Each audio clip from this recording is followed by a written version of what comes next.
Good morning. I'm gonna move some things around and rearrange the furniture a little bit so I have some room to cut out those rabbets on the frames. I also want to have some space that I can cut that plywood, but it's still kind of drippy raining a little bit, so I can't really move outside. So I'll just make do with the room I have.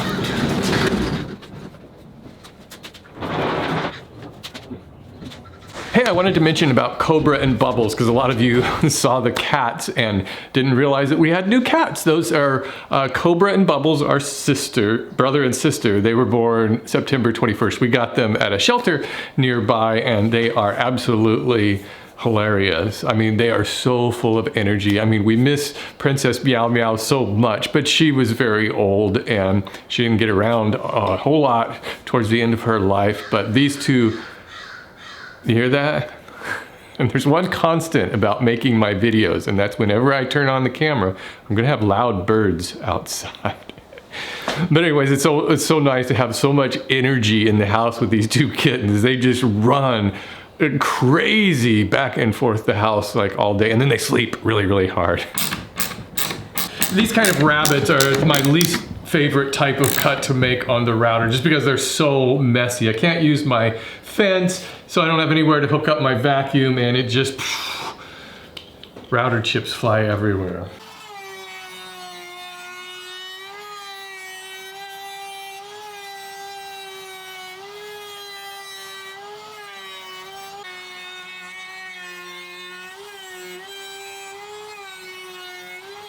Okay, well that takes care of that rabbit, and I managed to do it without hitting any of those pocket screws. It's a little bit alarming when you're running through something through your router and you see a spark fly.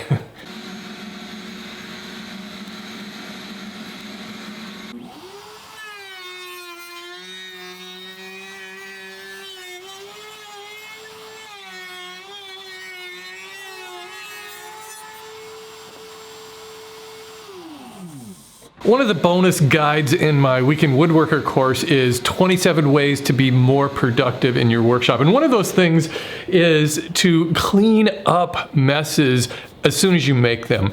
If you let this sawdust just sit on the floor, it will expand. It will get to every corner of your workshop, especially if you are working out of a garage and the wind blows in, and it just creates a messier and potentially less healthy of an environment. So always try to clean things up as soon as you're done making the mess. Cleaning up this sawdust pile is only about a 3 or 4 minute job.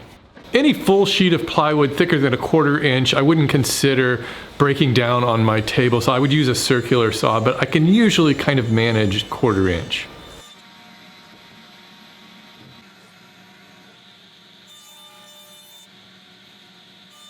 I'm not really sure what the manufacturer intends. I have a feeling this is considered the good side of the plywood, but I actually don't like it as much as this side, which has much more character with all of these little knots and grain pattern. But I don't know, maybe they just kind of give you a choice. I don't really like the yellowish color on this. But what I need to do now to get this to fit in here properly is to round over all these corners. So I just always look for a cap or something that seems to fit that radius, and this looks like this will do. So I'll just draw these out.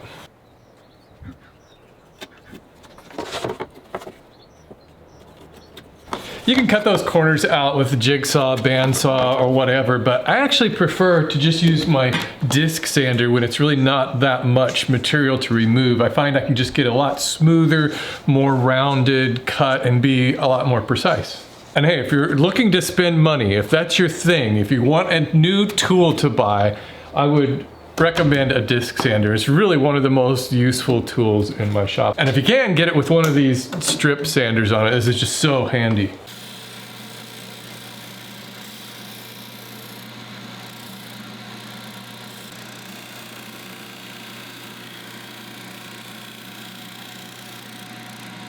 Okay, now I can just glue these into those rabbets.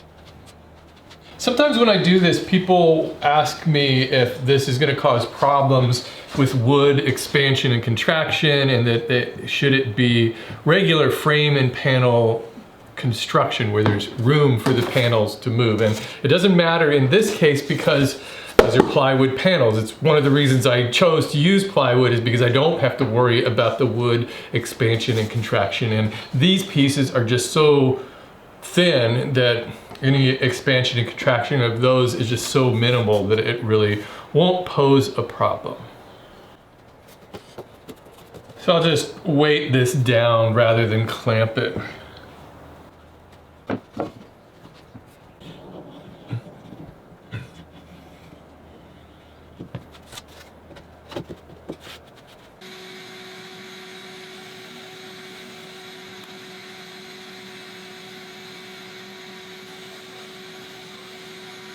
All right, now I can assemble the whole cabinet carcass with pocket screws.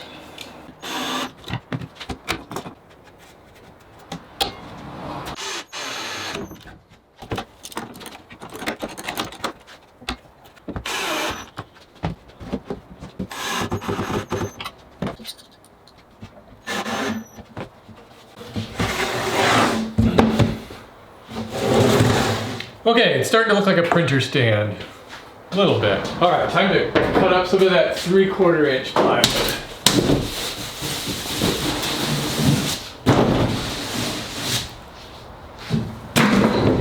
This is what I was saying. There's no way I could cut this on that table, so I'll have to break it down here.